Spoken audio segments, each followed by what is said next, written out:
Então Nossa Senhora alerta: minha filha, vocês estão num campo de batalha. Arme-se para a batalha. Mais tarde, numa outra aparição, Nossa Senhora diz à irmã Amália que num campo de batalha, o soldado que estiver desarmado morre primeiro. Mas aquele que estiver bem armado não morrerá. Então Nossa Senhora diz à sua confidente: no campo de batalha, que é esta vida, que é este mundo, arme-se, minha filha, para a batalha. É necessário que você tenha uma espada nas tuas mãos para vencer o inimigo. E nestes tempos em que Deus os coloca, a espada sou eu mesma. A espada sou eu mesma. Nossa Senhora nos dá a chave. Nestes tempos em que vivemos, nestas batalhas em que vivemos, a espada é a devoção a Nossa Senhora. É aquilo que Santo Afonso de Ligório já dizia: o verdadeiro devoto de Maria não se perderá jamais. O devoto de Maria não perecerá, porque Nossa Senhora defende aqueles que lhe foram dados. Sejamos então devotos de Nossa Senhora, lutemos com esta arma, que é a devoção a Nossa Senhora. São Luís de Montfort, ele dizia que a devoção a Nossa Senhora é um sinal de predileção e de predestinação à salvação eterna. Não pode Jesus deixar se perder aquele que honra a sua mãe. Então, é aquilo que Nossa Senhora disse à irmã Amália: a espada sou eu mesma. Na primeira aparição, Jesus ensina as orações. Na segunda aparição, Nossa Senhora se mostra. E nesta segunda aparição, Nossa Senhora faz uma série de promessas em relação à coroa das lágrimas. Nossa Senhora, uma primeira promessa que ela fará é relativa à conversão. Nossa Senhora disse à irmã Amália que aqueles que rezassem a coroa, ela prometia a eficácia destas orações em relação a algumas coisas específicas. Primeira promessa de Nossa Senhora: ela garante uma eficácia na conversão dos pecadores, especialmente dos espíritas. Ou seja, se rezarmos a coroa das lágrimas na intenção da conversão dos pecadores, especialmente os espíritas, Nossa Senhora nos garante que nós obteremos sucesso com essa nossa oração. Conseguiremos esta conversão. E todos nós sabemos que, às vezes, mais do que uma cura física, mais do que um milagre estrondoso de cura de um câncer, etc. e tal, é a conversão de uma alma. A conversão de uma alma é um milagre maior do que a ressurreição de um morto.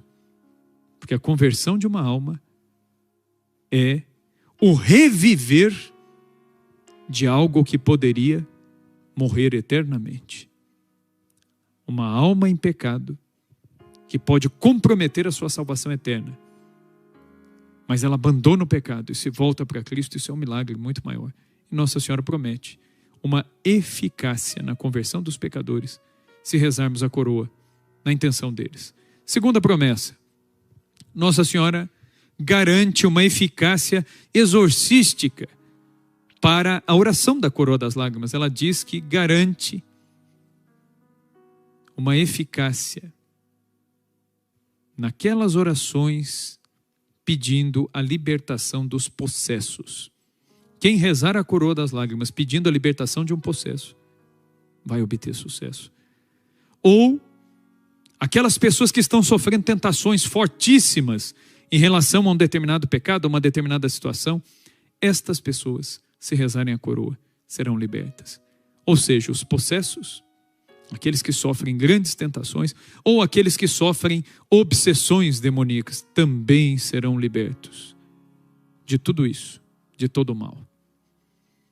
terceira promessa, Nossa Senhora disse que a coroa das lágrimas seria o grande remédio para converter membros de uma grande seita infiltrada numa parte significativa da Igreja Católica. Nossa Senhora, como em outras aparições, ela fala numa linguagem profética, uma linguagem escatológica, onde nem sempre ela dá nomes ou fala de maneira tão exata, mas basta que observemos atentamente os sinais dos tempos para perceber. Nossa Senhora fala da conversão de membros de uma seita infiltrada em parte significativa da igreja, ou seja, a coroa das lágrimas é remédio também para a heresia, também para o erro no campo da fé. Depois Nossa Senhora dirá que se ela ouvisse alguma jaculatória da coroa das suas lágrimas em alguma casa, escola, empresa, ela mesma diz à irmã Amália, se eu ouvir uma jaculatória, ao menos uma, da minha coroa das lágrimas, eu volverei imediatamente o meu olhar para aquele lugar e os protegerei e os preservarei de todo o mal. Depois ela ainda promete o seguinte, aquelas famílias, a aparição de Nossa Senhora das Lágrimas, ela tem dois acentos importantes. Nossa Senhora fala muito das famílias e Nossa Senhora fala muito da vida consagrada. Os religiosos, as religiosas e os sacerdotes. Então Nossa Senhora fala destas realidades nesta aparição. Então Nossa Senhora diz, se uma vez por mês as famílias, e quando ela diz as famílias, tanto as famílias religiosas quanto as famílias, pai, mãe, filhos, se estas famílias se reunirem uma vez por mês para recitar juntos a coroa das lágrimas, todos os membros daquela família não morrerão sem a penitência final e sem os sacramentos da igreja. Se rezarem comunitariamente uma vez por mês. Mas depois ela promete, faz outra promessa ainda. Aqueles que rezarem a cada 15 dias, além das promessas anteriores, ela promete que ela mesma cuidaria dos relacionamentos dentro daquela família.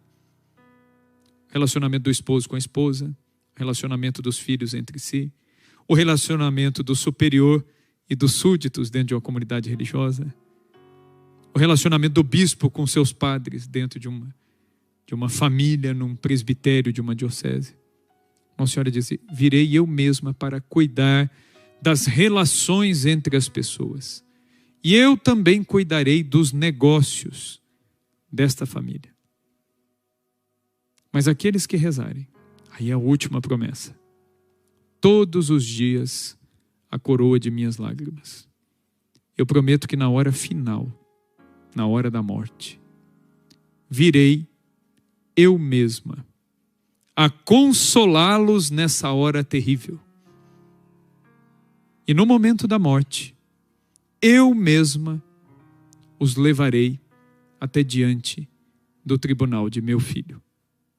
É interessante que depois, numa outra aparição, ela fala para a irmã Amália que esses devotos das suas lágrimas, quando ela os levasse diante de Cristo, no tribunal do juízo particular, Nossa Senhora diz o seguinte, quando eu chegar lá, eu direi a Jesus, meu filho, olha aqui, esse teu irmão, meu outro filho, que na terra honrou as lágrimas daquela que mais te amou na terra.